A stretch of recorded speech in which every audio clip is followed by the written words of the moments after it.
The good thing about having Section 8 is it does go with your income. So if your income is up here, you pay some rent, you just don't pay the market rent.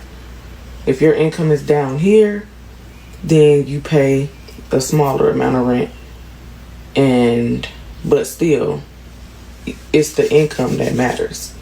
So if you qualify for the lowest income, that means your income is that low that you don't have to pay regular rent. You'll qualify as low income. So what that means is, obviously, if your rent is that low that you don't have to pay rent, that means you don't have enough money to pay your bills either. Your other bills that you might have, that's the hard part about being low income. You don't have enough income to actually live. People that have been living on Section 8 and public housing for years and sometimes decades really seem to have this stuff down to a science. What she's explaining is that Section 8 government assistance program uses a sliding scale to determine the amount of rent that a tenant will pay, meaning that the amount of money a tenant contributes towards their rent is based on their income. So usually the higher your income is, the more you pay. And the less money you make, usually the less you will pay in rent. I don't know the specific formula they use or how often they verify a person's income. I would assume they do it annually, but I'm not sure. There's also income limits. So if the money you make exceeds a certain amount, you'll be disqualified from the program, which in my opinion, it keeps people stuck. They know that if they make over a certain amount, they'll no longer receive their benefits. It doesn't push people to better themselves and their situation. If they were to put a time limit on how long a family can stay in the program, that would be an incentive to seek higher education or a better paying job, so that by the time the program comes to an end for that person, they're not struggling with a place to live. Me personally, I think the Section 8 program should be limited to veterans and elderly people. That's it. Okay, you have enough now that you can pay your rent. You might not be able to pay your other bills, but you at least can pay rent. That's what that is. And that's where a lot of people are. They have enough money just to pay their living expenses, to pay the rent, maybe their lights, maybe a little phone bill, maybe a little car note, I don't know. But after that, that's it. That's it. So I really wish people would stop saying like, oh, you on Section 8, it must be nice to live free. It's not free. My little check, once the bills is paid, ain't nothing left. It ain't much left. So am I appreciative of it? Yeah. But especially being a single mom, like, I'm low income. Real low. This is another thing I can never quite understand. She starts talking about how people on Section 8 like herself are so limited and barely have enough to survive, or that they have just enough to pay their additional bills outside of rent. But I'm looking at her now in this video, and she has a French manicure, what looks like to be a Pandora bracelet, lashes, tattoos, and piercings.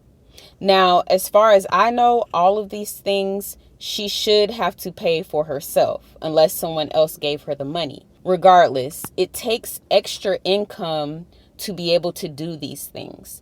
Money that could have been used to help pay for her rent, instead of using the middle class's tax dollars, money that they took from us and gave to you, so that you can take your extra and spend it on the things that you like. Meanwhile, the middle class is busting their behinds day in and day out without any handouts, working 8, 9, 10-hour shifts just to make ends meet. People on Section 8 are out here living better than people working daily with no help. This is exactly why I say these programs should have a time limit. She says that she's a 38-year-old single mom. The government is subsidizing her rent, when there's plenty of disabled vets and elderly people who could use this help? There's so many elderly people who can't even think about retirement because they cannot afford it. But a 38-year-old grown woman who looks to be able-bodied to me, I know you can't always tell, but she didn't mention anything about being disabled, and she's receiving this help. At what point is it enough? Then people have the audacity to complain about the big, beautiful bill and how now there is a work requirement to able-bodied adults with no disability and no young children to work. It's only 20 hours a week. Why shouldn't they? There's some people that are out here working 50, 60 hours a week to pay their bills, to make sure that everything is paid so that they don't have to have their hand out and ask someone else to do it for them. I understand that people fall on hard times, but a lot of these problems are self-inflicted and were totally avoidable. And now they want the American taxpayer to pay for it. Again, when does it stop? They want us to take care of everyone else when we're struggling to provide and take care of our own households. Taxing us left and right just for our money to go towards a bunch of crap that we don't even agree with. My question would be to her, what is your plan to get off of Section 8 and any other government assistance programs that you're on?